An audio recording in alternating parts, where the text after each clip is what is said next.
assim, a ansiedade, ela não é excesso de futuro, embora eu comece a pensar muito, a focar naquilo ali, né?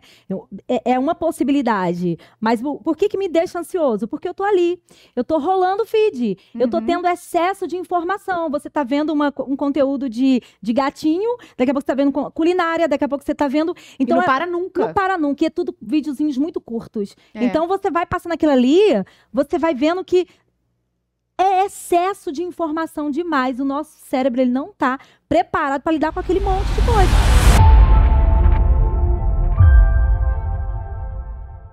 Oi, gente! Estamos aqui mais uma vez. Muito obrigada pela disponibilidade de vocês. E olha, não esqueçam de comentar, compartilhar. Se eu não botar nos dedos, gente, eu não sei não. Comentar, compartilhar, curtir, se inscrever no canal e colocar aí o sininho para fazer o negócio lá pra gente poder se ver. Então, olha aqui, não esqueçam agora, olha, agora, em nome de Jesus. Então, vamos lá. Hoje, o podcast vai falar de uma coisa muito, mas muito importante. Isso não é só para quem é cristão, não. É importante para qualquer situação da vida. Hoje estaremos falando sobre saúde mental. Então, vamos falar de saúde mental de líderes, de membros, de quem não é membro, de vida, de pessoa doida igual eu. A gente vai ver, entendeu? Vou até detectar, ver se ela detectou alguma coisa na minha cabeça. E a gente vai ver. Estamos falando sobre saúde mental. Vamos falar. E eu quero apresentar a vocês a pastora Verônica. Ela é da igreja Novos Começos de Niterói. E estará aqui compartilhando com a gente essa vida louca mesmo, louca, né? Que a gente bota aí na mão de vocês e fala assim, eu sou assim, o que eu faço da minha vida? Resolve. E vai embora e espera uma outra semana. E é isso, muito obrigada pela sua disponibilidade, por você ter vindo falar de um assunto tão sério e que a gente precisa entender muitas das coisas que eu tenho certeza que muitas vezes a gente se acusa, se culpa, faz as coisas e não sabe o porquê, o tratamento, como a gente deve agir. Sim. Que alegria estar aqui, né? Muito prazer te conhecer hoje, uma querida. E é um assunto muito relevante, na verdade, para esse tempo, né? Tem muitas pessoas sofrendo dentro da igreja, né? Se escondendo atrás de máscaras por medo do que vão falar, né? Porque se passou por muito preconceito a questão da saúde mental, né? Inclusive, não apenas na igreja, né? Psicologia é coisa de doido, né? Eu não preciso disso, eu não preciso de psicólogo. Meu psicólogo é Jesus. Quem nunca ouviu isso, né? Com certeza. E aí, no meio desse caminho, a gente vai cada vez mais adoecendo, que a gente vai engolindo as nossas emoções, as coisas que a gente sente, né? E simplesmente orando, não menosprezando a oração, ela é necessária, né? Mas tem momentos que precisa de um posicionamento, precisa correr e pedir ajuda. E tem muitas pessoas ali escondidas com as suas mazelas, com as suas dores, com seus traumas, sem querer. Porque se eu falo, o que o pastor vai pensar? Vão tirar meu cargo, porque eu tô maluco, né? Se eu pensei em suicídio, eu tenho que fazer o quê? Eu tenho que correr, eu tenho que me anular, eu tenho que ignorar tudo e continuar fazendo, porque podem achar que é falta de fé, pode achar que eu não vivo uma vida cristã, que eu estou em pecado, né? Também tem isso. Então, por muito tempo, e ainda hoje, embora se fale muito sobre saúde mental, ainda é uma realidade no corpo de Cristo, né? É verdade. Pastora, o que você acha que tem acontecido, que tem elevado tanto essa situação? Tanto você vê, né? Porque antes eu pensava assim, não, pô, uma esposa, por exemplo, uma mulher, ela tem que tomar conta de filho, levar a casa. Hoje você vê adolescentes, sabe? Antes eu ficava falando, boleto para pagar, tem isso para resolver. E não tem acontecido só com essas pessoas que a gente a gente dizia que era. Não, a gente vê crianças com problemas de saúde mental, adolescentes. O que você acha que tem elevado isso, tanto psicologicamente como espiritualmente? Sim, interessante você falar isso, né, que por muito tempo a gente ouviu, principalmente, acredita, alguns discursos errados sobre saúde mental vêm dentro da igreja, né? Então a gente ouviu muito assim, depressão é excesso de passado, ansiedade é excesso de futuro. E não é? Né? Não é, senão como é que você pega uma criança de 4, 5 anos? Que passado essa criança tem para desenvolver uma depressão? Né? Ou que futuro? O que ela está pensando com 4, 5 anos para já estar dentro de um quadro de transtorno de ansiedade? Ou de enfim, um toque. Então, assim, a gente ouvia muito isso, na verdade, depressão, ela não é excesso de passado. Embora eu foque, a minha atenção, ela acaba indo muito para aquilo que já aconteceu. Então, e a ansiedade? Eu tô com o meu pensamento, né, com a minha atenção no futuro, mas ela não é excesso. Eu começo a não dar conta. Então, você vai ver hoje muitas crianças, como você falou, não apenas a dona de casa, não apenas o grande empresário, aí com questões, né, de saúde mental, depressão, ansiedade principalmente, né? A gente fala sobre o mal do século, o que que é? A depressão e a ansiedade. Então, você vai ver hoje, Nathalie, a correria do dia a dia, né? Então, você vai pegar aí aquele discurso coach, né? Nada contra os coaches, mas você pega aquele discurso que é trabalhe, estude enquanto eles dormem. Trabalhe, tenha 1, 2 empregos, para que você tenha o melhor carro. Então, você tem muito valor hoje por aquilo que você tem, não por aquilo que você é. Verdade. Então, nessa correria do século XXI, de quanto mais eu tenho, mais eu sou. Quanto mais eu estudo, mais eu sou, né? Se eu tenho uma casa de praia, agora eu preciso ter uma casa de campo. Então, essa necessidade de estar sempre produzindo, de estar sempre, deixa a gente doente. Mas, Verônica, uma criança. Aí a gente vai pegar esses pais, justamente esses pais que estão correndo para tudo quanto é lado, estão negligenciando a casa, os filhos, né? Então, não tem tempo, é babá, porque tá em 2 empregos e no final vai servir na igreja. E os filhos vão ficando para depois. E quem é hoje o responsável por esses filhos? As redes sociais, o videogame, né? O youtuber favorito, né? O cara que está na fama, que está educando. Então, esse excesso de tela, esse excesso de redes sociais, onde essa criança ela começa a se comparar, ela começa a ouvir sugestões, ela acaba adoecendo. Então, não dorme direito, não se alimenta direito, porque já está comendo, assistindo alguma coisa. Tem pai que, inclusive, coloca ali um desenho, o celular na mão, porque se não der, ele não come. Aí a criança fica ali igual um robô. Eu não digo nada. Diga que você faz isso sem falar que você faz isso. E dá trabalho educar. Eu entendo que muitas vezes o pai não tem tempo. Aí, não, mas eu não tenho tempo. Eu entendo a correria. Só que se a gente negligenciar esse tempo com a criança, o colocar da maneira correta, que é para se alimentar, essa criança ela começa aqui, ó, igual um robô. E começa a não sentir mais sabor das coisas. Como eu comecei a fazer isso? Ela tem dificuldade para comer. Por exemplo, feijão, essas coisas. Quando ela tá vendo, eu vou enfiando na boca dela. Nem percebe. Então, ela não percebe. Por que não percebe? E aí eu consigo dar pra ela coisa que ela não consegue comer. Aí o que eu faço? Então eu vou botar, porque aí ela vai comer o feijão, porque aí ela vai comer essas coisas. Sim. Mas agora a gente tá nutrindo o corpo, a gente tá nutrindo o corpo, mas ela tá comendo feijão. Mente, né? Mas não tá, ela não tá aprendendo a comer feijão. Você percebe que se ela não gosta, ela tá comendo, ela não tá sentindo um sabor. Ela não tá sentindo textura, tá igual um robô. Verdade, tá entendendo? Isso é muito prejudicial. Quando eu como sem perceber, sem estar plenamente fazendo aquilo ali. Se eu tô numa conversa, eu tô inteiramente aqui. Se eu vou comer, eu como. Eu vou perceber os meus alimentos. Eu vou sentir. Então, é muito importante ensinar a criança. Verdade. Porque vai crescer e aí, da mesma maneira, não vai comer. E tem gente, tem esposa fazendo trabalho da mãe, que aí para esconder o feijão tá batendo no liquidificador e botando junto com alguma outra comida, batendo caldinho para fazer a carne cozida, porque o homão, né, não come legume, não come feijão. Então é muito sério quando a gente acaba na correria, porque como é que eu aprendia? Como é que você aprendeu? Né, tem que comer, tem que sentando, conversando. Porque na nossa época não tinha. Quantos anos você tem? 41. Não vou revelar a minha idade. Mas isso foi um trabalho psicológico. Mas é só pra saber, pra me identificar aqui. Eu também tô aí, tô por esse caminho aí, entendeu? Tô chegando aí. Mas a gente não tinha tela. Dá licença que eu tô numa consulta. Vai.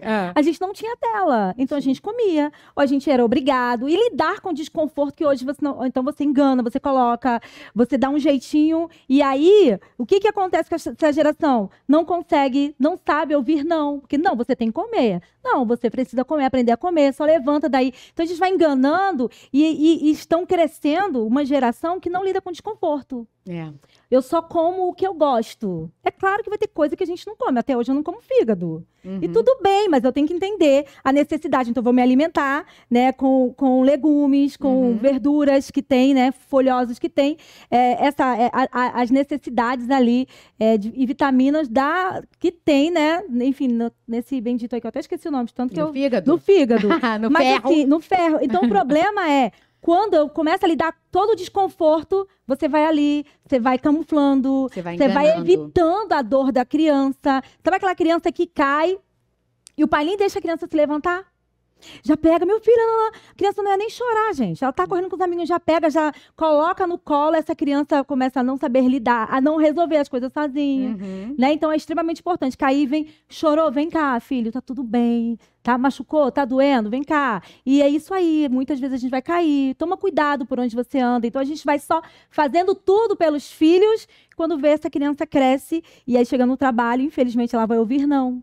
Vai lidar com as quedas da vida, É a né? geração que a gente tá aí já vendo Exatamente. algumas coisas, Mas né? muitas vezes isso vem de excessos, né? Uma geração que não teve isso, que muitas vezes foi negligenciada, agora ela tem filha, ela falou, vou fazer o contrário. Uhum. E aí o pai e a mãe estavam num desequilíbrio e ela vai para um outro desequilíbrio. Que é Agora o- tudo eu faço. Agora eu não deixo nada faltar. Então eu tô também negligenciando, não permitindo que essa criança cresça, que ela amadureça, que ela Verdade. aprenda a ouvir não, que ela, né, aprenda a lidar com as questões ali desde a infância, né, de E isso relacionamento. gera ansiedade. Cara, esse negócio da Ansiedade, tela, eu fiquei depressão. boba. Como é que a tela, ela gera porque eu já tinha ouvido falar isso, do que a Sim. tela gera, né, ansiedade. E eu ficava pensando, gente, mas como é que uma tela vai gerar uma ansiedade? Tipo assim, como é? Porque pra mim a ansiedade, ela é o futuro. Como é que ela fica querendo, e não necessariamente é isso? Sim, a ansiedade ela não é excesso de futuro, embora eu comece a pensar muito, a focar naquilo ali, né? É uma possibilidade, mas por que me deixa ansioso? Porque eu tô ali, eu tô rolando o feed, eu tô Uhum. tendo excesso de informação, você tá vendo um conteúdo de gatinho, daqui a pouco você tá vendo culinária, daqui a pouco você tá vendo... Então, Então não para nunca. não para nunca, e é tudo videozinhos muito curtos. É. Então você vai passando aquilo ali, você vai vendo que é excesso de informação demais. O nosso cérebro ele não está preparado para lidar com aquele monte de coisa. Uma hora você está ouvindo sobre enfim, um vídeo cristão, daqui a pouco você está vendo uma mulher dançando e rebolando. E então é muito excesso de informação em curto tempo. Você vai pegar essa criança, ela não sabe esperar. Esse é adulto também. A gente está falando de criança, mas o adulto também hoje. Ele não sabe esperar. A gente não tem paciência. Se o telefone trava um pouquinho, a gente já fica desesperado, né? Então, é a geração fast food. Você pediu, né? O iFood, pediu, chegou. Do micro-ondas, 5 minutinhos você faz a comida. Então, é só colocar ali. É tudo muito tudo pra rápido. ontem. É tudo para ontem. Não tem mais paciência, né? De ouvir um áudio longo. Quem tem paciência aqui quando ouve um áudio longo? A gente bota logo na velocidade 2. Pedindo 3, o 4 Pedindo WhatsApp, tem que 4, botar 3, logo. Exatamente. Então, assim, parar aí. Peraí, deixa eu ouvir. A pessoa não tá comigo, de preferência não mandem, gente, áudio de 5 minutos, mas desacelerar cara, 20 minutos esse áudio, eu tô com tempo, eu vou ouvir como se eu tivesse uma conversa, porque isso tá nos deixando acelerados. Consequentemente, a gente come mais rápido, a gente fala mais rápido, E eu a vou gente te faz falar, tudo correndo. Já aconteceu de eu comer, tá com pão, fazendo alguma coisa, depois eu cartar meu pão. E você fala, você já comeu? Eu falei, eu não comi. Não comi, porque a Eu gente não comi, percebeu. eu não teve condição, eu não comi um pão inteiro sem ver. Sim. E aconteceu de eu comer, porque vai fazendo uma coisa, segurando, comendo, e essa tem sido a nossa vida. Sim. Então, a mente não tá preparada para não isso. tá preparada. Você vai ver ali na pandemia, o que aconteceu, né? Depois da pandemia, muitas pessoas desenvolveram transtorno de ansiedade, depressivo, fobias, né? Síndrome do pânico, né? Que é o transtorno de pânico. Então, você vê ali o dano que causou. O que aconteceu com a população na pandemia? Ficamos isolados, né? Só consumindo tecnologia, consumindo redes sociais. YouTube foi aí o auge que tanta gente começou a fazer sucesso, né? Uhum. Porque aquele excesso, jogando videogame, não tinha hora para estudar ou hora para trabalhar. Então você estava ali naquele home office, né? Os alunos também estudando ali em home office, e aquele excesso de tela, onde, não quer saber, já que eu vou estar em casa direto, eu durmo de dia e eu faço de noite. Vai estar mais silêncio. As crianças estão dormindo de madrugada, vou fazer o meu trabalho de madrugada, vou estudar de madrugada. Então, o excesso de tela, atrelado a essa falta de rotina, o sono desregulado, porque eu poderia fazer qualquer horário, eu não tinha que acordar no outro dia para ir trabalhar. Então, a gente desenvolveu hábitos ruins, comendo mal, não dormindo, trocando o dia pela noite. Então, é extremamente nocivo, né? O excesso de tela já faz você ter insônia, já faz você não dormir com qualidade. Não apenas por causa do excesso de informação, mas por causa dessa luzinha azul ou branca, né? Como algumas pessoas falam, ela nos deixa acordado, nos deixa... Né? É compatível com executar, trabalhar. Enquanto a luzinha amarela é um aconchego, te dá um soninho. Se você ficar no local lendo um livro com uma luz amarela em cima de você, você vai ficar sonolenta. Agora, se você ficar olhando o telefone aqui o tempo todo, nessa luzinha, você fica acordado. Isso lendo. Imagina você rolando o feed, rolando agora aqueles shots, né, do YouTube, né? Então, é extremamente nocivo. E tem deixado as pessoas doentes.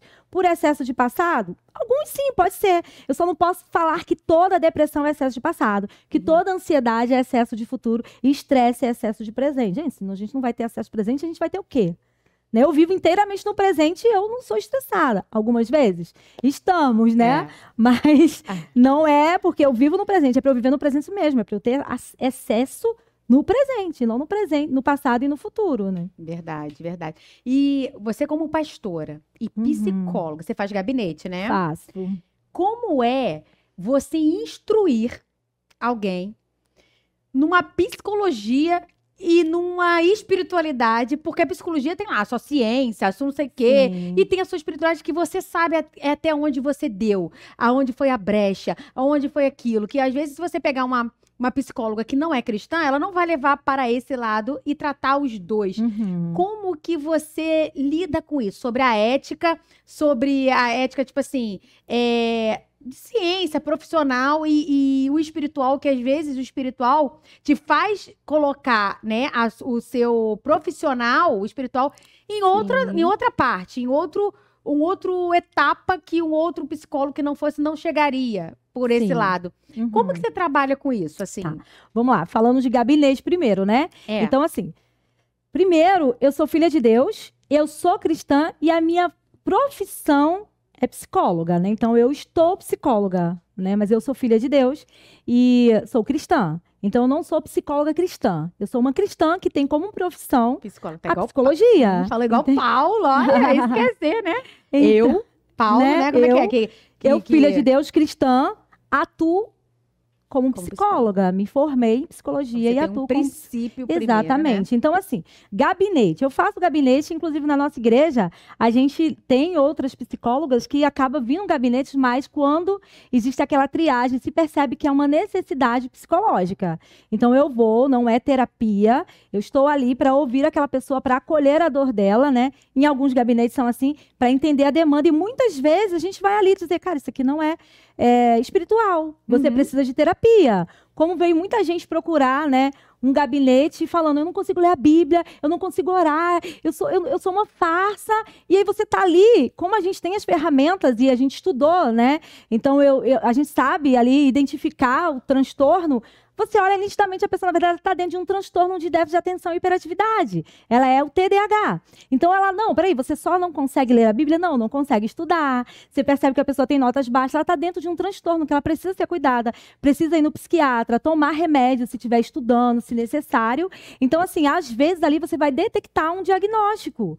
Então, você encaminha. Quando é gabinete, a gente vai dar aquele primeiro suporte emocional ali, se necessário, vai encaminhar ela para terapia. Até porque, como pastora na igreja, eu vou fazer gabinete. Percebo a necessidade, eu encaminho. Então, existem duas coisas. Eu sou psicóloga, eu atuo como psicóloga, não na igreja. Na igreja eu vou dar um suporte emocional, se necessário, no gabinete. Então, assim, separando como que eu lido no gabinete. Né? Muita gente chega realmente com uma questão ali, dizendo que é espiritual e é emocional, ou ao contrário. Dizendo que é emocional, invalidando ali o espiritual, e é negligência espiritual. Então, ali, eu não sou psicóloga, eu sou pastora, que tenho as ferramentas da psicologia para ajudar aquela pessoa, para auxiliar, quando necessário, né?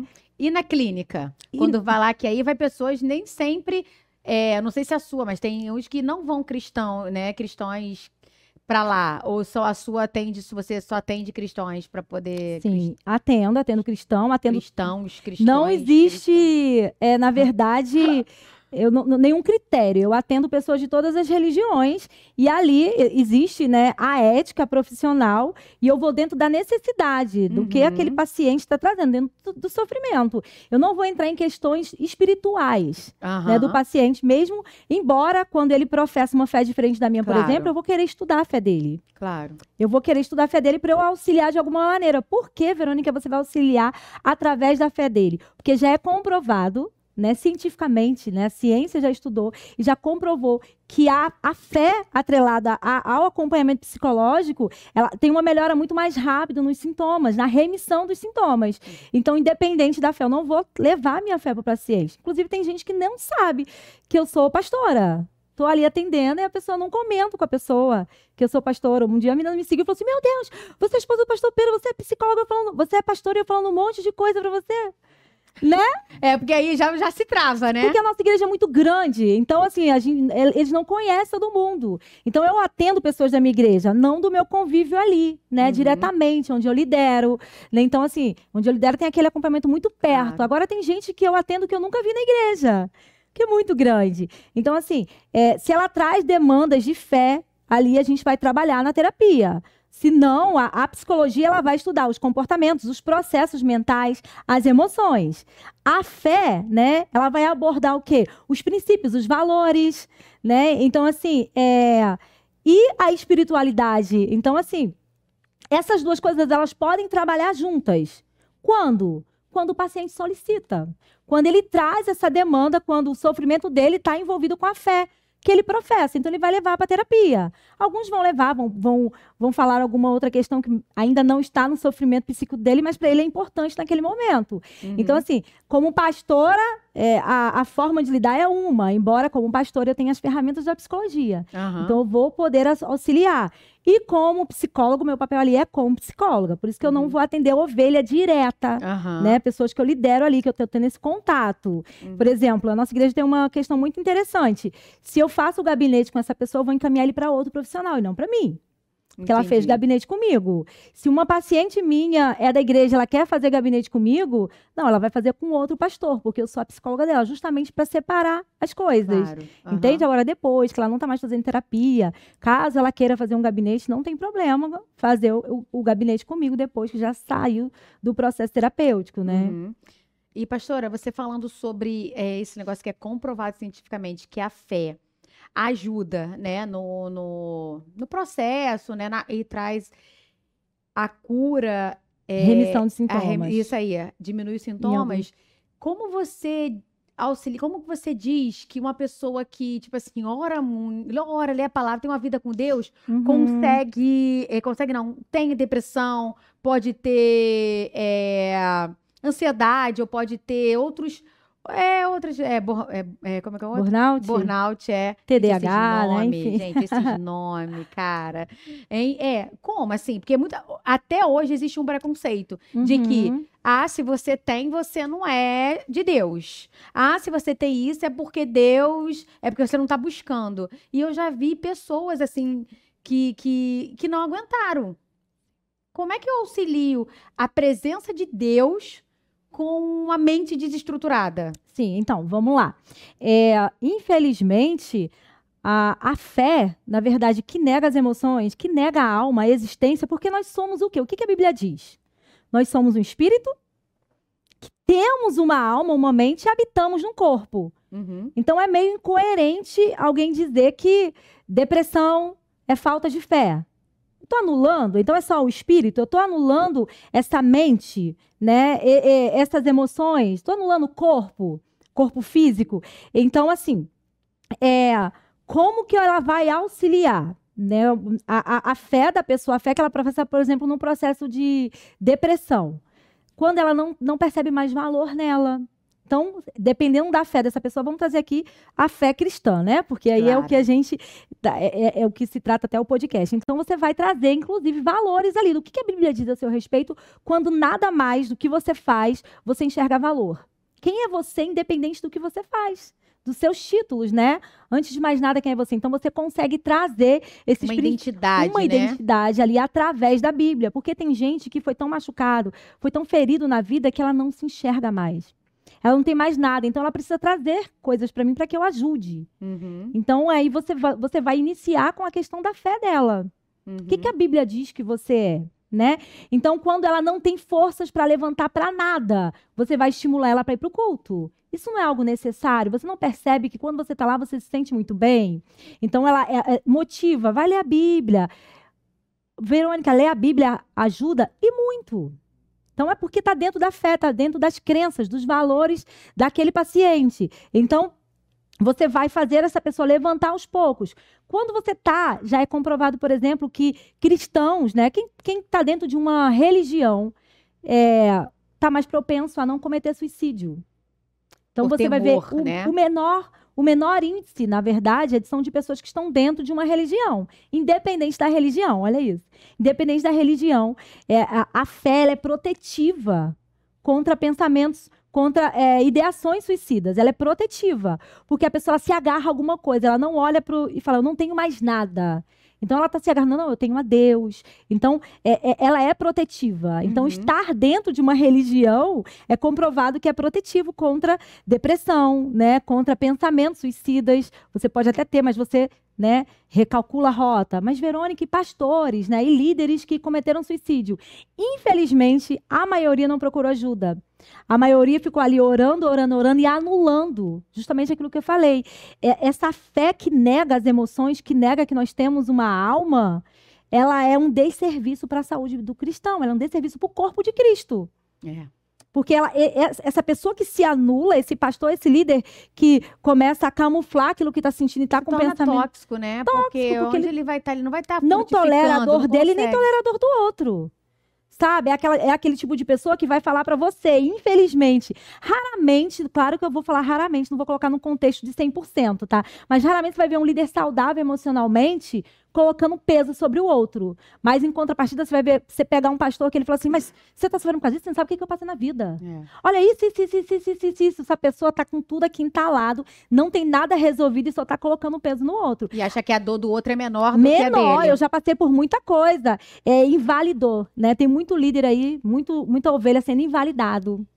Né? Por quem? Por um pastor que também tem sofrimento psíquico. Ele só acha que ele precisa manter aquela pose de super crente acima de tudo, né? Um crente que está invalidando as emoções. Então, ele vai ser tóxico para ele, vai ser tóxico para o outro, infelizmente.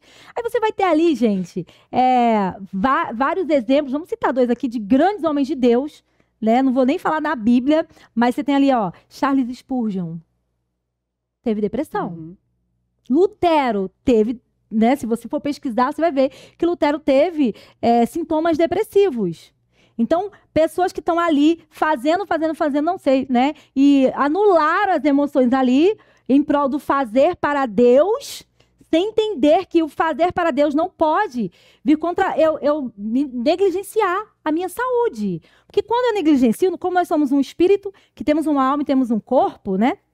E moramos um corpo. Então, quando você não está bem emocionalmente, não sei se você já passou por algum problema, você consegue orar direito? Não. Você consegue ler a Bíblia? A gente não tem cabeça. Então, quando eu não estou bem emocionalmente, eu vou negligenciar minha vida espiritual. Vai, automático. Automaticamente. Quando eu não estou bem emocionalmente, eu negligencio o meu corpo. Eu vou ficar mais compulsiva, eu vou comer mais besteira. Né? Eu vou parar de comer, não vou dormir, eu tô negligenciando meu corpo. Gente, eu tô negligenciando meu corpo.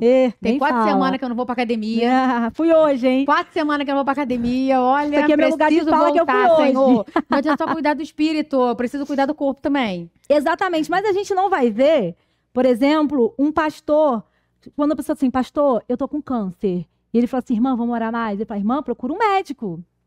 Irmã, vamos orar, mas procura lá o médico, vamos fazer todos os procedimentos. Vou orar por você, mas você precisa fazer a sua parte. Então, quando você pega um diabético, ninguém vai falar assim, para de tomar esse remédio. Né? Não precisa parar de comer açúcar não, porque Jesus é o seu médico, Jesus é o médico dos médicos. Pode continuar comendo, não, o que fala, irmã? Também, né? Você tá comendo muito açúcar, para de comer açúcar, vai no médico, toma os remédios. Então, ou seja, não tá negligenciando o corpo. Mas quando eu pego e falo que depressão é falta de Deus, que larga o seu remédio, como a gente infelizmente ouve em algumas pregações. Hoje o Senhor vai te libertar desse remédio. Libertar do remédio não, porque Jesus liberta dos demônios que estão aprisionando a alma, né? Então o remédio ele é um auxílio. Deus deu inteligência, né, para o homem, para a ciência, para que ele desenvolvesse remédio, estudasse o corpo humano, para o psicólogo, para o psiquiatra, estudar o cérebro humano, as emoções, para que fosse um auxílio. A Bíblia, ela é verdadeira. Deus pode, mas ele pode, assim como ele pode curar depressão, ansiedade, borderline, bipolaridade, ele também cura câncer, né? Ele também faz perna crescer, mas ninguém fala, para de tomar esse remédio aí para sua perna que tá necrosando, porque o Senhor vai te curar. Né? A maioria, vamos dizer assim, se não for um louco, né? A maioria não fala isso. Fala, estou orando por você, mas continua tomando, continua com o médico. Então, muitas vezes, é um preconceito. Não é fé que essa pessoa tem. Ela tem preconceito contra a saúde mental. Tem mesmo. É preconceito. Até porque, dependendo dos líderes, do pastor, é muito complicado assumir que tem um liderado com problema de saúde mental. E quando é o pastor? Como que é? Como é que você diz? Principalmente porque o pastor, muitas das vezes, não tem um outro pastor para poder jogar ou desabafar exatamente. e ter tudo. Porque tem igreja, às vezes, igreja pequena, não vai te dar esse auxílio. O pastor, ele é pastor que prega, que vê, que faz tudo. Que faz gabinete, faz tudo, que vai faz visitar. gabinete, que deixa a família, que faz tudo lá. E tá aí estressado, né? Daqui a pouquinho abandona tudo. Já viu gente que larga tudo? Já. Não quer mais saber de nada. A igreja tá lá, tá uma bênção e a pessoa não tá. Gente, mas tá tudo bem pros outros, que ele tá dando conta de tudo. Claro. E, infelizmente, na maioria das vezes, essa pessoa tá doente e ela tem necessidade de controle. Por mais pequenininha que seja a igreja, né? Quando você discipula, né? Exatamente, você discipula, você vai aprender a delegar. Quem tem necessidade de controle, não, bota tudo pra si. Acha que só ela sabe Só fazer ela vai direito, dar conta, vai dar conta. Exatamente. Já tá dentro, não é um transtorno, pode não ser um transtorno, mas tá com as emoções estabilizadas. Tem medo de perder o lugar, tem medo do líder, né? Sobressair mais do que ele, essa pessoa já tá doente, já não sabe mais já ter não a sua tá identidade. Com propósito, já não tá com esse propósito. Tá. Porque quando ele tem medo... Que isso, gente? Aqui tá, minha filha, tá uma festa. Vocês não estão entendendo, tá uma festa aqui. Mas muitas vezes nada do que uma terapia não resolva. Sabe, eu já atendi pastores e líderes que chegavam ali perdidos, justamente com esse medo, né? Esse desespero de perder o seu lugar. E aí, cara, o cara tá ali na Bíblia. O problema é que ele tá com uma questão de identidade, que ele poderia, sim, resolver ali com Deus, sim, mas ele tá tão ferido, tá tão machucado, tá tão cansado, e ele tá estudando a Bíblia, tá preparando uma pregação, não para uma vida diária, e simplesmente para dar alimento pro... E só pregação, só pregação, mas não tem o seu momento de filho. Não tem. Só tem seu momento de servo, de servir, né, e de filho, de ouvir, alimentar. Não consegue. E pastor, cara, eu tenho visto muito isso, assim, de pastores cansados, porque... E eu fico imaginando, gente, será que ele tem os problemas dele e consegue alguém de confiança pra falar? Porque dependendo do que for, eu não digo nem adultério, nada tipo assim, meu Deus, escândalo, sabe? Mas aquele pastor não consegue, tem medo do que pode falar porque é um pastor. Não pode... Ou até, vou te falar, uma vez eu vi um falando sobre o encantamento que teve, que ele falou pra esposa, a esposa orou junto e tal. Ter essa coisa, imagina chegar o pastor e falar, pastor, eu preciso de uma ajuda. Uma menina tá me mandando mensagem, tá fazendo não sei o quê. Aí o que acontece? Acaba não fazendo, não pedindo ajuda, daqui a pouco tá caindo em adultério. Toda vez que você anda sozinho, você tem grande chance de cair, de adoecer. Né? Se você não tem ninguém para você desabafar, nós não fomos criados para viver sozinhos. Não, mas tem esposa, mas você tem que ter um amigo, você tem que ter alguém que venha te aconselhar. E muitas vezes a sua esposa ou o esposo não vai ter maturidade para ouvir. Senão... Menina, eu tinha uma raiva, ofensa absurda do meu marido. Quando eu falava para ele alguma coisa, ele falava assim, você já orou? Vamos orar. Eu falo, orar, eu já fiz, não é isso que eu quero ouvir, amor. Orar é a primeira coisa que eu faço. Exatamente. Não é isso que eu quero ver. Eu tinha uma raiva dele. Ele fala, toda vez ele... Já orou? Vamos orar. Já orou? Vamos orar. Eu falei, meu filho, quando a gente está passando por alguma coisa, orar é o que a gente já fez. Porque, minha filha, a gente pode estar numa vida sem disciplina, apertou o calo, tu vai correr para oração, filha. Então, quando tu chega para falar com os outros, a primeira coisa que tu fez já foi orar. Sim. Né? Exatamente. E assim, orar, né? E se posicionar e resolver a situação. E muitas vezes você precisa de um suporte para isso, né? Em contrapartida, tem gente que não consegue mais orar, porque ela tá se sentindo tão culpada. Eu já vi ela isso também. Ela tá se sentindo tão indigna. Justamente, é um ciclo, né? Começa a ter sintomas depressivos e aí vem essas vozes, inclusive, cara, não estamos falando de voz do diabo não, tá? Vozes dentro da igreja. Você tem que orar mais, tem que se consagrar mais. Deve ser, isso é falta de fé. Não tá lendo a Bíblia. Não tá lendo a Bíblia. Gente. Nossa, mas eu já passei por coisa muito pior que você. Você tá sofrendo com isso, irmã. Tá te faltando um pouquinho de joelho no chão. Porque, Falta ó, de gratidão. exatamente. Pô, Deus, né? Hoje eu tava conversando com uma paciente e ela falando assim, ela perdeu a cachorrinha. E ela tava muito mal desde sábado, sexta ou sábado, se eu não me engano. E hoje no atendimento ela falou assim, mas eu não posso sentir isso porque tem fulano que perdeu o filho. Eu perdi só minha cachorra. Eu falei, você pode. Porque você nunca perdeu um filho. Essa é a dor que você conhece. Quando a gente anula, comparando com o outro, não é uma disputa para ver quem sofreu mais, não, gente. A gente sofre com o cachorrinho, então é a dor que ela conhece. Ela nunca perdeu uma mãe, um pai, um filho, nem filho tem. Então não posso olhar e falar, é a mesma coisa, tipo assim, nossa, tá reclamando desse feijão e arroz, e as criancinhas que estão na África, tá, mas eu tô comendo feijão e arroz agora. Eu queria estar com a minha picanha ou com o meu ovinho aqui. Então a dor que aquela pessoa conhece. Então a gente acaba invalidando, tem esses discursos aí que não é terapêutico, que não é cristão. A gente não vê Jesus em nenhum momento invalidando dor de ninguém. E por que a gente acha que a gente pode invalidar a nossa e a do outro? Né? Tá vendo, mães? Olha, eu falo pro meu filho reclama de coisa. Come sorrindo, porque tem muita gente que tá passando frio, né? E você tem casaco, e olha a tua necessidade que você quer, olha aqui, olha. Meu Deus, é que ele não veja. Sim, tem até um meme na internet, falou assim, tá reclamando, tem gente passando por muito problema do que você. Eu falei assim, oxe, eles que reclamem também. Eu vou reclamar pelo meu, e é uma verdade. É claro. A gente vai anulando. E cada um sabe o que suporta. O que suporta. E até Deus só dá aquilo, né, que a gente consegue carregar. Então, assim, a dor dele, aquilo pra ele é muita coisa. O que pra mim, às vezes é bobeira, pro outro não é. Exatamente. Mas não é pra ele, a gente não tem que desmerecer. E isso também eu tenho aprendido dessa vida. E muitas vezes a gente só aprende, pastora, quando a gente busca, porque a gente consegue ver o amor de Cristo e consegue ver, cara, muitas vezes eu falo, o que Jesus faria nessa hora? O que Jesus responderia? Eu fico pensando, Jesus, o que o senhor queria que eu respondesse, hein? Eu ficava pensando assim, sabe? Porque é exatamente sobre isso, porque realmente é tão automático a gente comparar, sabe? Caraca, tá sentindo isso? Pô, fulano perdeu o filho ontem, cara, e você tá aí querendo morrer por causa de uma coisa boba. E realmente é complicado. A gente precisa trabalhar nossa saúde mental pra gente e pro nosso próximo. Exatamente. Porque a gente deixa quem tá do lado quem tá doente. Quem tem depressão, ansiedade... Minha mãe passou 10 anos num quadro de depressão fortíssimo e adoece todo mundo que tá em volta. Todo mundo. Não é só... quem tem depressão não é bobeira. E eu já vi muita gente, meu pai, né? Que tipo assim...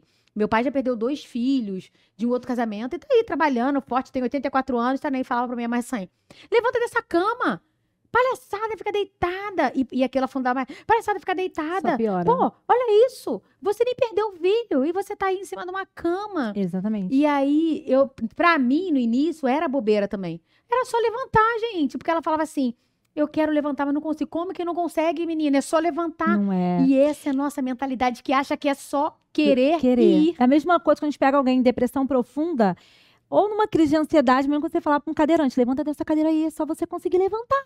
É só você levantar dessa cadeira. Não é. As pernas dele não funcionam. E assim a mente está bloqueando, as emoções estão paralisando. Não é que ela não quer levantar. Ela só não consegue levantar. De fato, está paralisada.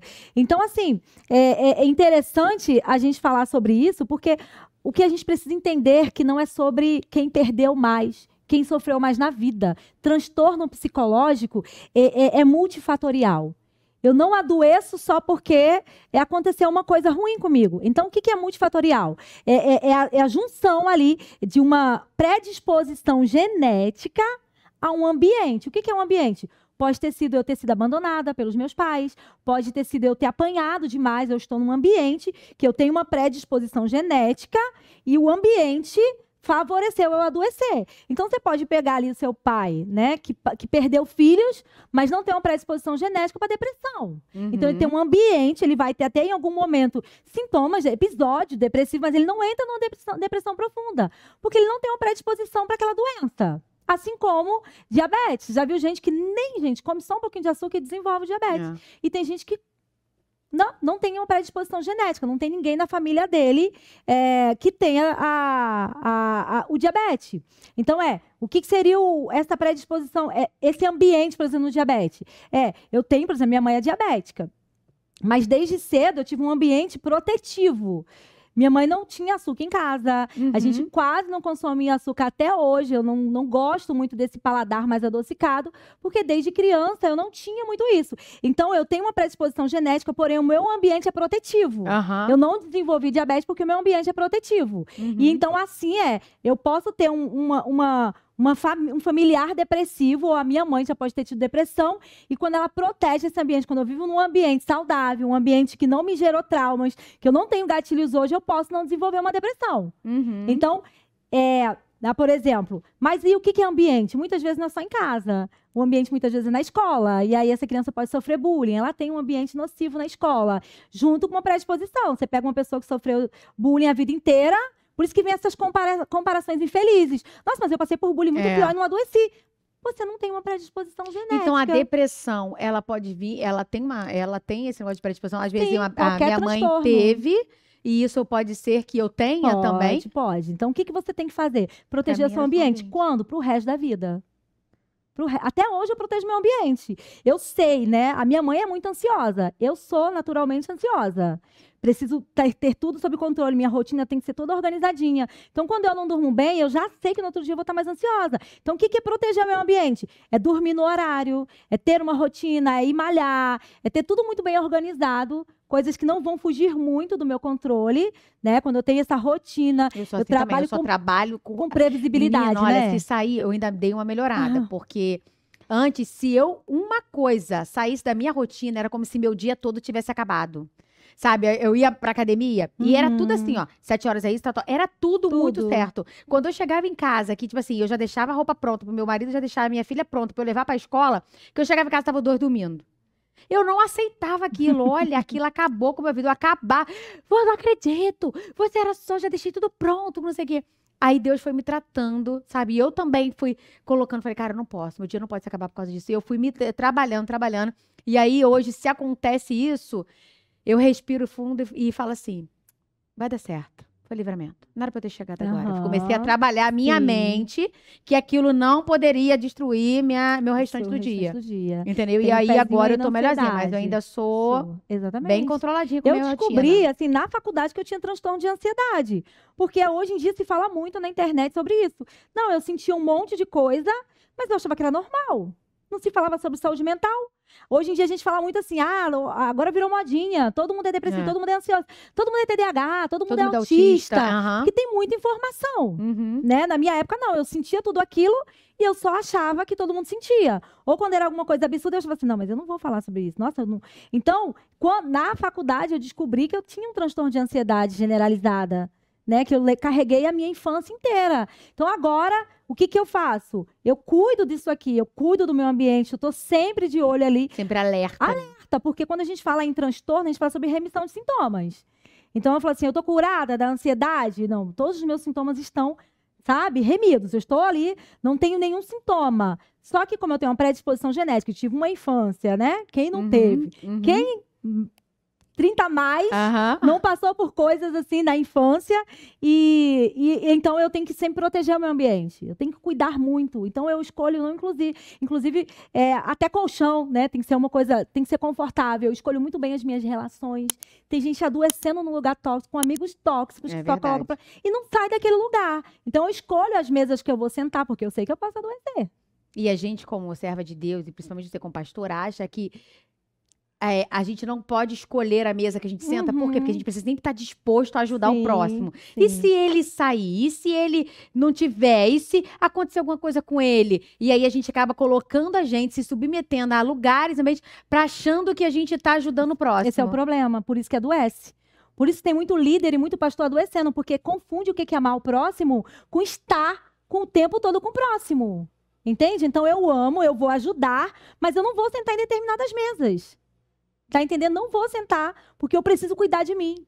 Na verdade, eu sou templo do Espírito Santo e eu só vou poder fazer cooperar com a minha função no reino se eu estiver bem saudável.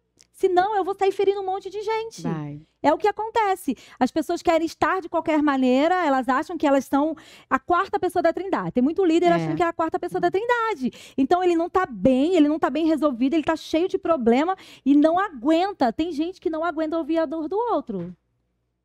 Não aguenta, já vai rotular, porque ele, na verdade, ele precisaria estar naquele lugar sentado, sendo ouvido. Verdade. Deveria pausar um pouquinho, tirar um mês de férias, tirar 15 dias.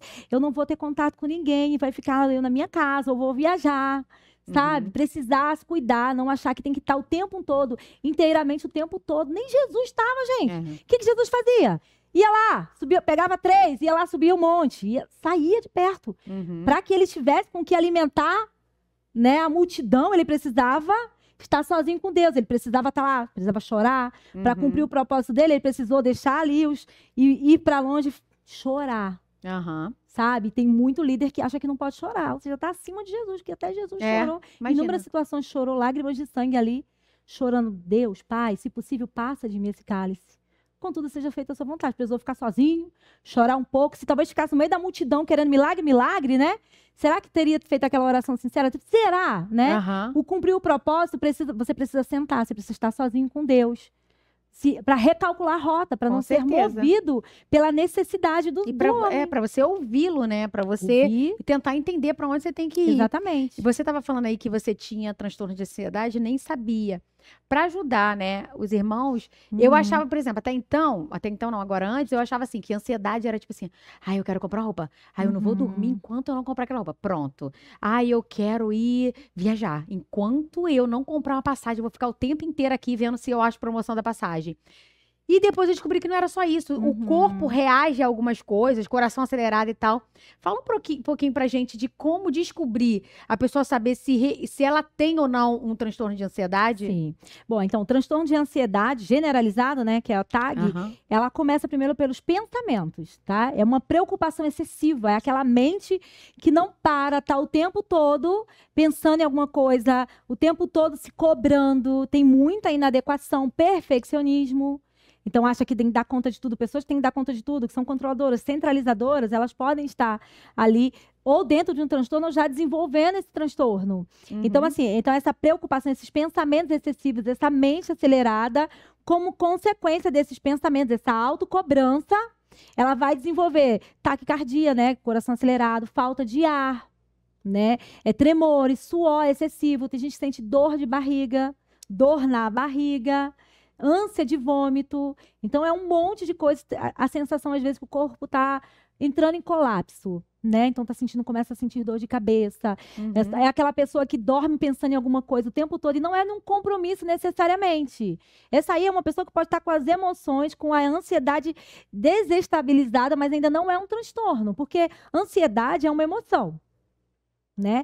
Ela é uma emoção natural e necessária para a nossa sobrevivência. Porém, o excesso dela nos adoece. Então, vamos botar aí, uma ansiedade natural e necessária é essa que faz. Não, você tem que comprar passagem, então você vai ficar tentando várias vezes ver quando aparece uma promoção. Isso é uma ansiedade natural, ela está te projetando para o futuro. Ela está fazendo você se posicionar e resolver uma pendência. Já a ansiedade patológica, o que ela faz? Você precisa comprar passagem, mas nunca vai comprar. Só fica assim, quando ela vai dormir, nossa, tem que comprar passagem. Meu Deus, mas quer saber, não vou abrir porque eu não vou encontrar barata, não vou encontrar, então vou abrir amanhã. E amanhã ela tá. Aí a ansiedade patológica, ela te paralisa. Ela faz você procrastinar. Ao invés de você resolver, quando você vai ver, faltando um dia para ir para a viagem que você está comprando, ou que você está fazendo na mala, faltando meia hora. Ela faz você, como proteção, ela entende que você está pensando muito naquilo ali, aquilo é nocivo para você, então ela faz assim. É meio que você fala assim, cara, eu tenho que... Eu dependo de ficar nessa situação, né? E aí sua mente, você começa a sentir um monte de coisas, sintomas físicos, então é como se ela fizesse para você assim, olha isso aqui. Brinca com isso aqui, vamos assistir uma série. Ela quer tirar, a nossa mente quer tirar o nosso foco daquilo ali que está causando tanto sofrimento. Por isso que muita gente procrastina em decisões muito sérias. Porque aquilo aí está gerando sofrimento psíquico. Eu tenho que resolver isso, eu tenho que conversar sobre isso, eu tenho que conversar, mas vai procrastinando. Isso é melhor deixar para depois. Melhor que eu deixar. Por que está deixando para depois? Porque está evitando o desconforto. Então, a ansiedade generalizada, a ansiedade disfuncional, ela faz você evitar de qualquer maneira o desconforto. Aí você procrastina decisões. Então, uma pessoa ansiosa, ela procrastina, ela vai evitar situações desconfortáveis. Então, se você tem que estudar, mas você acha que você não é capaz de lidar com aquele conteúdo, você vai sei se quem se identifica com isso. Você vai procrastinar até o último momento. Tudo aquilo que você achou que não dava conta, faltando meia hora para você fazer um negócio, você tá lá fazendo, respondendo a prova, concluindo o trabalho, porque ela faz você procrastinar. É como toda hora que você sentar para resolver, ela fala assim, olha aquele quintal para capinar, vamos capinar? Gente, acabei de ser diagnosticada. Tá até É meio que a gente faz com diagnosticada. criança. Já viu aquela mãe, a Aham. criança... Aí a mãe pega, aqui, filho, olha isso aqui. Olha o Aham. brinquedinho. A ansiedade, a nossa mente faz isso para proteger. Olha para isso aqui, vai arrumar casa em vez de estudar. Por quê? Porque no fundo essa pessoa ela acha que não vai dar conta, ela é perfeccionista demais. Todo perfeccionista sofre. Se ele não já é ansioso, patológico, ele vai se tornar o perfeccionista. Uhum. Entende? Então, perfeição. Esse perfeccionista, ele é uma característica da nossa personalidade, muitas vezes. O problema é que eu preciso equilibrar isso. Esse perfeccionismo, porque senão eu adoeço. Viro Verdade. uma pessoa Acha que nada ansiosa é ou depressiva. Então, Uhum. esses sintomas físicos aí que vão dizer que você não é simplesmente uma pessoa preocupada em comprar logo a passagem. Você é alguém que está dentro de um transtorno. Ah, ótimo. E a depressão? Depressão. Pra gente A depressão poder- é pior ainda, gente. Porque a depressão, a pessoa nivela com aquilo que ela sente. Porque quando eu fiquei depressiva, ou conhece alguém, depressão, não toma banho.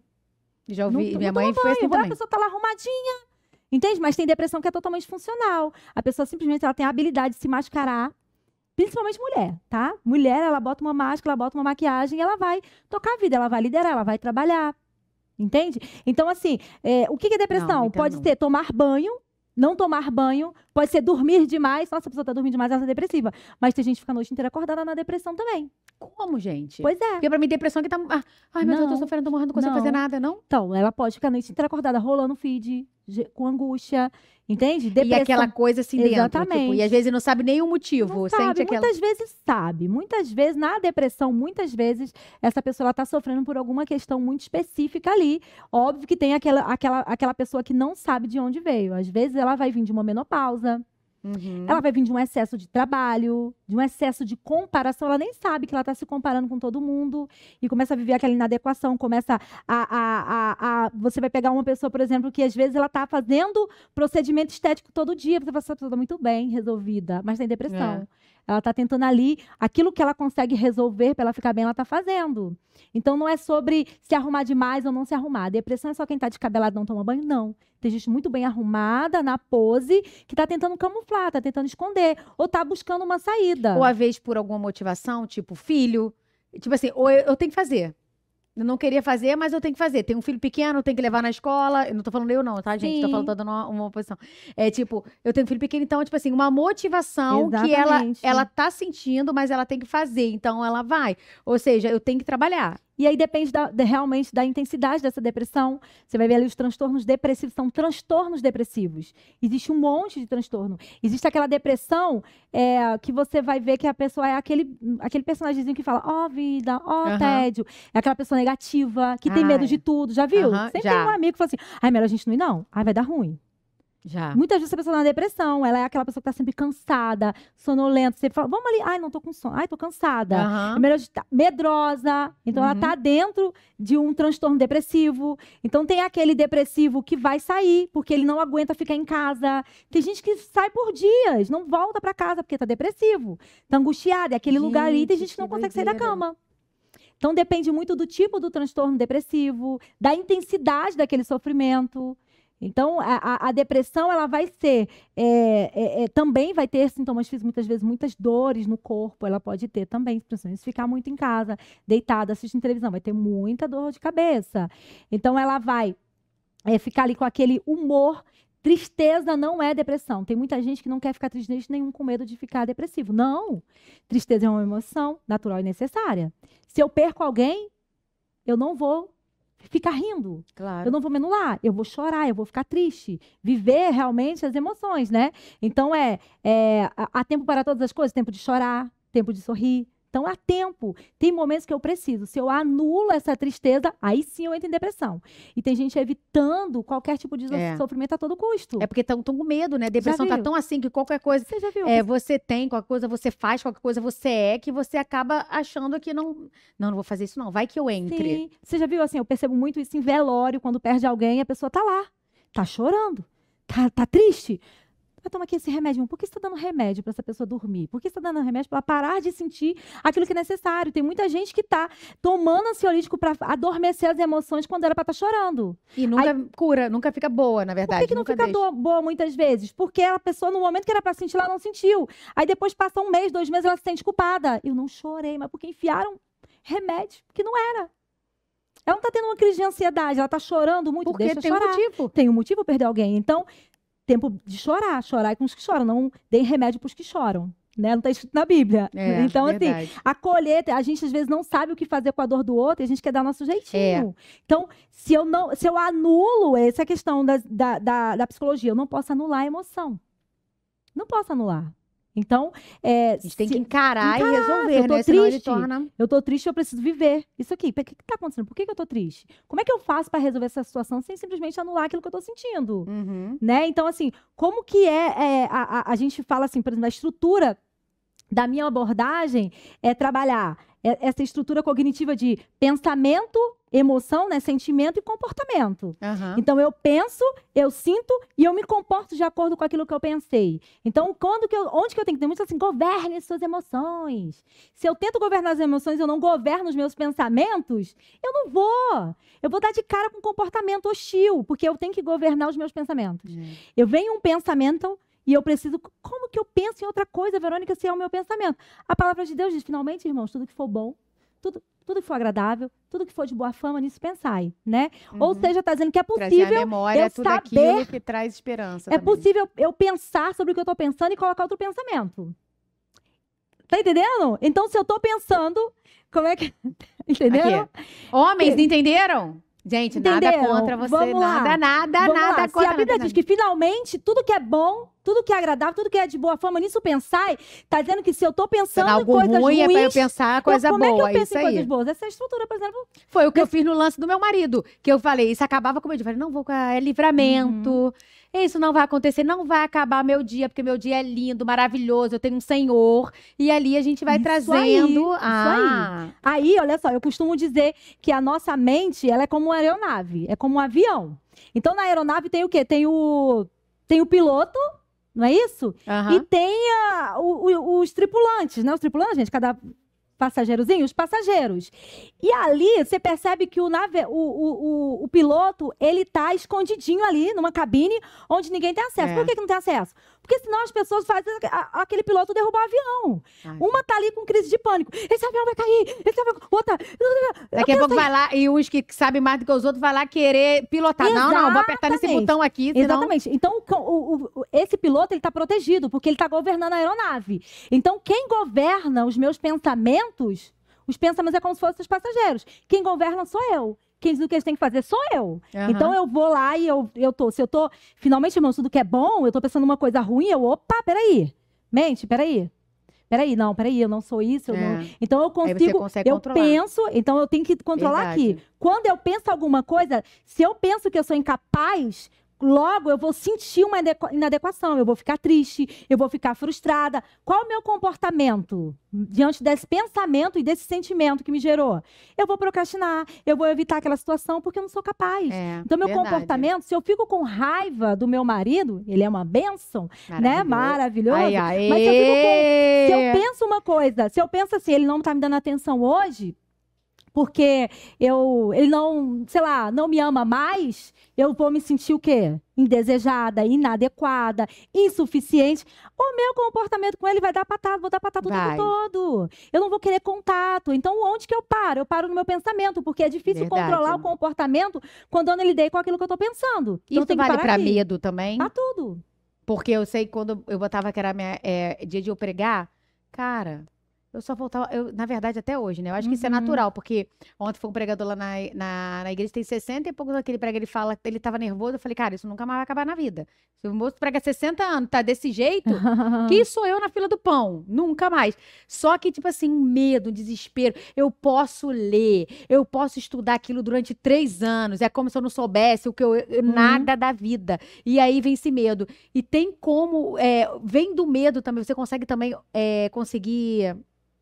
travar esse medo para que ele não te prejudique, não seja um medo que às vezes te dê uma, como é que eu falo, te ajude, né? Sim, sim. No caso, eu falo no espiritual, mas seja um medo que ele não te atrapalhe, que ele não te prejudique. A gente tem como, nos pensamentos, a gente conseguir travar isso? Sim, a gente tem. Agora, quando eu falo sobre esse pensamento, eu tô falando de uma pessoa que ainda tá saudável, tá? Não tô Aham. falando que muitas vezes, se ela tá em depressão, ela não consegue fazer esse caminho. Ela vai não consegue, ela precisar. já vai logo pro Ela vai ruim. precisar de direcionamento, por isso que a terapia é necessário. Então, quando você fala desse medo, eu tenho que entender se essa pessoa, né, no caso você, se você está dentro de um transtorno de ansiedade social. Aham. Então, a maneira, eu vou te ensinar esse processo aqui, mas você vai precisar de exposição gradativa àquilo ali que você tem medo. Aham. Então, depende ali, por isso que é importante, não é só o que eu sinto, não é só o que eu estou pensando, ela está dentro de um transtorno? Aham, Que a entendi. maneira, ela vai precisar passar por uma psicoeducação e ser ferramentada com protocolos ali para ela lidar com aquele medo. Então, esse medo, ele é o quê? Ele é uma fobia? Ele é um transtorno de ansiedade generalizada? Entendi. Ele é um transtorno de ansiedade social? Muitas vezes está dentro de um transtorno de ansiedade social. Esse medo que te paralisa e te bloqueia. Então, esse caminho de pensamento, sentimento e comportamento, a gente consegue fazer sozinho quando a gente não está dentro de um transtorno. Entendi. Você pega uma Vai pessoa e dar fala assim, eu não consigo, ela não consegue estar dentro de um transtorno. Então, ela vai precisar ser guiada.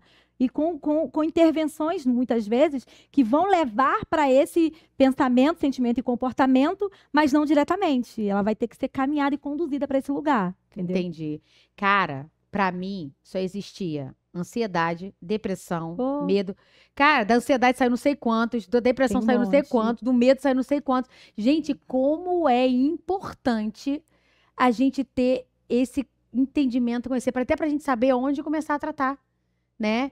Então, assim, cara, eu sou muito grata, sabe? Por Deus ter colocado pessoas assim como você para estar aqui, para estar. Eu tenho certeza que isso vai edificar a vida de muita gente. Muitas pessoas vão ser abençoadas e entender o que cada um tem, né? E buscar melhora, né? Porque a gente está aqui para viver o melhor dessa Exatamente. terra. A gente está aqui, não é para ser, como eu te falei, não é só gente que fica mal, mas quem tá ao nosso redor também. Então, quem ama a gente, né? Quem ama a gente, eu falo pelo fato não de que eu tive, mas eu tive uma pessoa que eu amava, que eu amo, tendo, como a gente fica ruim. Então, ter pessoas assim que nos conecta, que nos ensina, que nos mostra que Deus dá essa dádiva de estar com essas pessoas, é muito gratificante para mim. Então, assim, eu quero te agradecer por estar aqui, por estar dando disponibilidade, disponibilizar seu conhecimento. E eu fui muito edificada, abençoada, e eu tenho certeza que cada um ali também foi. Quero te agradecer, Obrigada. pastora, por ter vindo. Prazer foi meu. Aqui, ô Vitor, Léo, traz um negócio pra mim. Gente, eu quero aqui, publicamente, que hoje é aniversário. Vem cá, Léo. Vem aqui agora. Hoje é aniversário dele. Sabe por quê, gente? Ele começou comigo. Vem. Ele começou. Era eu e ele só. Vem cá, Léo.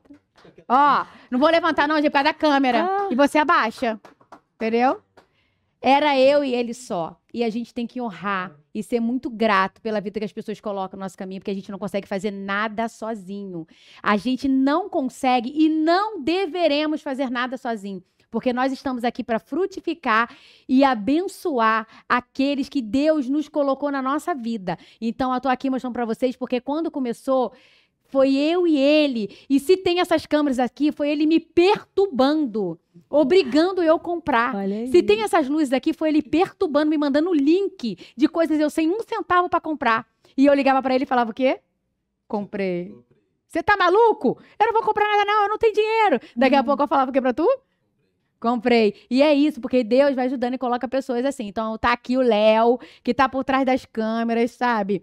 Que perturba, que fala o tempo inteiro, entendeu? Porque o convidado vem aqui, ele tá junto com o convidado vai falando e vai falando junto, entendeu? Que ele vai, aleluia, glória a Deus, e é isso aí. Léo, obrigada, tá?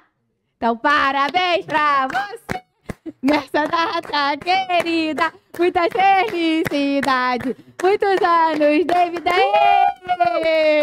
Valeu, Léo. Obrigada, hein? Ai, que lindo. Vamos encerrar esse podcast com essa alegria. Deixa o Léo passar. Passa, Léo.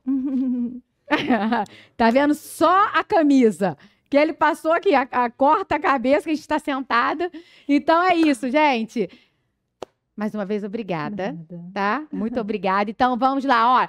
curta, comenta, compartilha, se inscreva no canal e fala pra gente o quanto você foi abençoado. Tá bom, galera? Beijo!